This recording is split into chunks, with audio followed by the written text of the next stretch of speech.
You want to know how to get on TV shows like Snapped? I'm Kelly, and this is The Woman Condemned, and I'm about to tell you.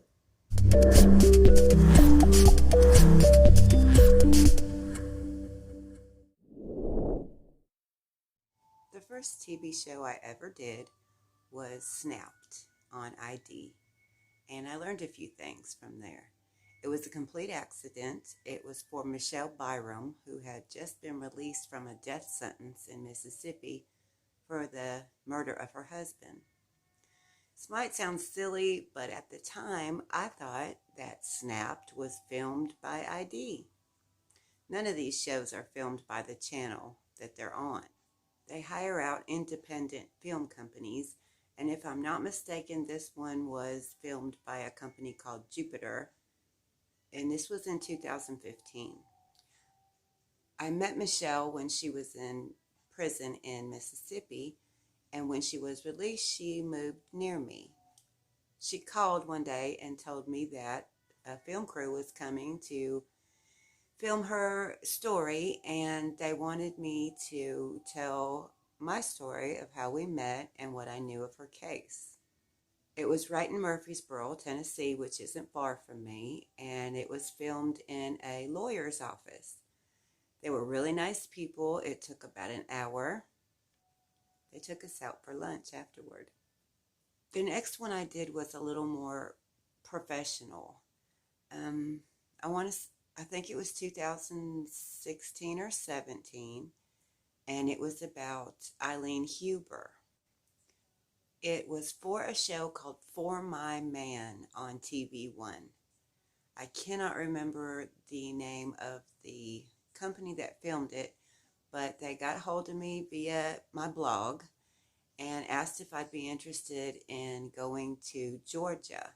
They were willing to come to Tennessee, but I wouldn't have made as much money, so I drove to Georgia. They put me up in a hotel, and we filmed the episode of For My Man about Eileen Huber and her crimes with her boyfriend at the time, John Lewis. Also involved in that crime is John Lewis's sister, Robin Machuca. Over the years, I developed quite a relationship with Eileen and Robin. That's why they called me for the interview. For the next one, it was 2019. It was called Killer Siblings, and it was on the Oxygen Network.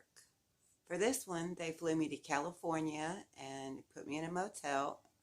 I was there about 3 days. I was really excited to go to California, but it was cold and rainy and gross, and I was by myself, so I didn't really have that good of a time. They filmed the episode in a home that they rented in LA that was huge. I've never seen a house that big. It was 4 stories and had a swimming pool on like the 3rd floor. It was like something out of a Real Housewives episode. It was huge. For that one, they sent an Uber to the hotel and picked me up. We went to the mansion, and there were some police and lawyers and other people involved in the case.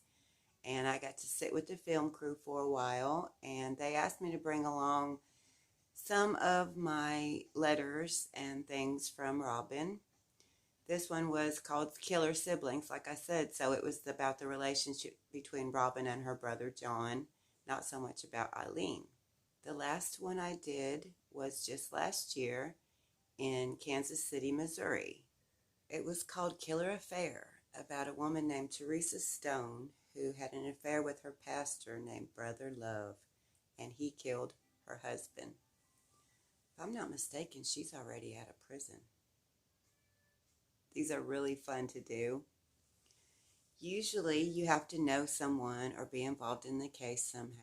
But these days, a lot more bloggers are being invited, especially if you have a good base and following underneath you. Once I'd done 2 of these shows, I had a media kit made and a press release. I paid more attention to the episodes I watched and looked at the credits to see which small film companies did the filming, and I would send them all my press release and media kit. Before COVID hit, I had 4 scheduled, but those were all canceled. So if you have a small following and you've covered a particular case a lot, don't be afraid to give it a shot. If you have any questions, let me know. I'm happy to help.